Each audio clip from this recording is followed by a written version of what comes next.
Hiya humans, Apocalypse here, back with a new video. Now in this video, I'll be going over my Season 9 settings for Apex Legends. These are the best settings in my opinion for controller. This is specifically for controller players. I mean, there's some other general settings that you can use on both console and PC, but this is just for controller. If this video does help you out, please leave a like and subscribe. We're making more Apex content daily, and let's get into it. Okay, before we start, I just want to say I have stick drift on my controller. It's pretty annoying. Some of you might also have it, but I'll go over some settings for it after. But mine is very annoying. First, we're going to go to general gameplay, We're going to have interact prompt style, compact or default. Display more or less information about weapons and items on the ground, default or compact. I have mine on compact, it makes it cleaner for me. When you first start the game off, you'll have it on default. I'll show you what it's like on default. So default, as you can see when you hover over stuff, it's this massive ass box. It explains what it is and if you need it or not. If we switch it to compact now, it's much more cleaner. You see how small it doesn't take up your whole screen. You can definitely see more, but it's for when you're more used to the game, when you know what you need and what you don't need, and you need to have a definition explained of what something is. So I have it on compact, but if you're new to the game, keep it on default. Next we have button hints. Display persistent button prompts for your weapons and abilities on the HUD. So as you can see at the bottom of the HUD, you can see them on controller because it has LB, LB, RB, has the D-pad. Next to where my weapons is, it says Y, as in to change weapon. I like to just have it on. I don't really don't see why not.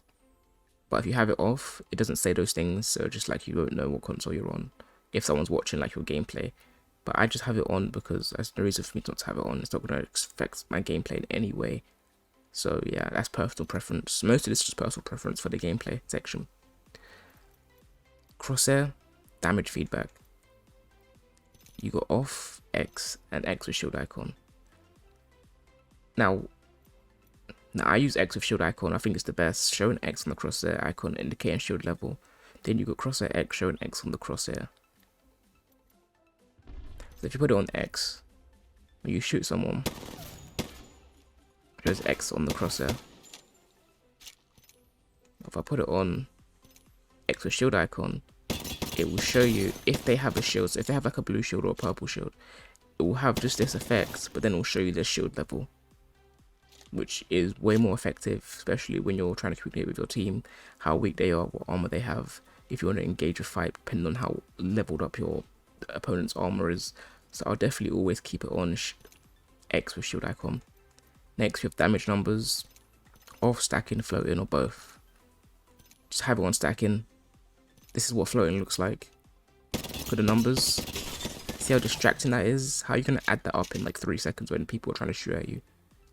Where if you have it on stacking, it tells you, it combines it all automatically. So there's just no reason for you not to have it on stacking. Personal preference, I guess, but I just think it is just way easier and way more convenient to have it on stacking. Ping opacity, that's just how bright you want your ping to be. I have mine on faded, doesn't really do much. Obituaries, show obituaries for player kills and deaths. It's just a kill feed. When you kill someone or someone's killing someone, you'll see the kill feed. I would have this on because if you see someone in the kill feed, that means that they're kind of close to you and you know that they're around your area. I personally have this on. Miniamp rotation I have on. Weapon auto cycle on empty. I used to have it on, but then a lot of times I would auto change, and while auto changing, I would press change weapon and it will change back to my weapon with no ammo. So I have this on off, but if you prefer it with on, that's fine. Auto sprint, not for me. Double tap sprint, not for me. Jetpack control, this is new for Valkyrie, I guess. Let's have it on toggle. I haven't really messed around with this, so I'm not sure, but I keep it on toggle. Incoming damage feedback, I have on 3D. Taking damage closes death box or crafting menu. This should be on off. So when you're looting a box, you want to armor swap. If you are trying to armor swap and someone shoots you, and it will close your death box. So if you're trying to armor swap, you won't be able to. So if this is on off, take damage closes death box crafting menu. You don't be, if you're taking damage, you're trying to armor swap. That's why you're going into the box most of the time. So you want to turn this off so you can armor swap while you're getting shot at. So taking damage closes death box or crafting menu. off. Pop. I have that on. It's just basically, see how it says quick draw holster on the bottom right? It just displays what it is. If you forget, I have no reason to. If you don't know what it does, I don't have it on. Sometimes I do forget with like the new shatter caps and stuff, the new things on there. Anonymous mode, that's for if you're streaming, you no one to know like your name in game. You should share and have it on. Performance display is on. That's where at the top right where you can see my FPS, my ping. That's what that means. So I definitely have that on. Club invites, up to you. Now, colorblind mode, I have my own trianopia. I think it looks the best. Makes your crosshairs yellow. It makes these colors pop more. It makes everything just look brighter and just more vibrant. And it's just easier to see. I have that on. And that's pretty much it for the gameplay. Now onto controller settings. We have button layout. I would have mine on the one that switches crouch with the analog stick. But I use scuffs, so I leave it on default because it's easier for my scuffs. But yeah, that's what I would use, where the crouch button would be the analog stick. Stick layout's default. Interact with reload button. I use tap to use and reload. Crouch button I have on hold. I used to have it on toggle, but when you hop in, it's so much more easier when it's on hold. So I've learned to keep it on hold. Just for that reason. Aim button I have on hold. Survival slot button on. Some people have it off to inspect, but I don't need to inspect my weapons. You know, I only inspect if you're going for a trick shot or something, but I'm not really doing that, so I have it on my survival slot button. Trigger dead zones I would have on none. Basically, if me and you are fighting and my trigger dead zone's on none and yours is on like small, medium or high, I'm going to shoot before you. I most likely kill you, so that's why I like to have it on none. It's the quickest response time. Menu cursor I would have just below this this orange line here underneath my trigger dead zone, but I have it all the way down because of my stick drift. But that's why I would usually use it, and like looting fast is super hard on stick drift. So, but yeah, that's just preference as well. These will be my normal settings. I would have actually looked at sensitivity on 4. ADS would be on 3, and then yeah, I'd keep response code on classic. Movement dead zone I have on small. I might need to change to large, but small. If you don't have stick drift, change it to small. Vibration off. Inverted look off. ALC. I have my dead zone on 4.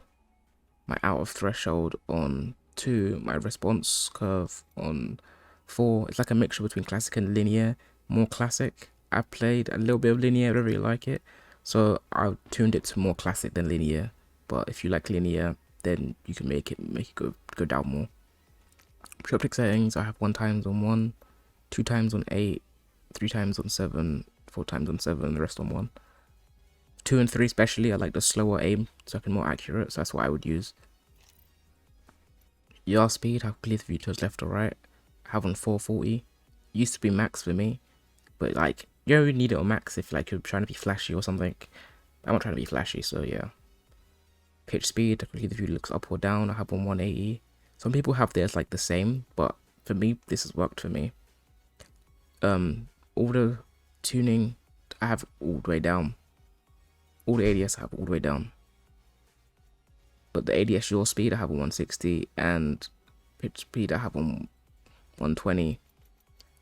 Every now and again, a couple of weeks I'll change them around and like move them up or down to try and like increase my accuracy. But this is what I have at the moment. It's worked for me so far. I've been using this one for like a good month and a half. Then I have target and melee target compensation on for both. And that's pretty much it. Those are pretty much all my settings. That video doesn't really matter to me, so I play on low of everything. But yeah, those are my settings and my ALC settings. I hope the video does help you out. I also recommend turning off vibration. Some people have it as a preference, but just turning it off and get used to it being off doesn't distract you as much, and it just your aim becomes more lasery. If you already help you out, please leave a like and subscribe. And if I do update my settings, I will make a new video explaining my new settings if I become any more of a beast. But yeah, see you guys in the next one. Peace.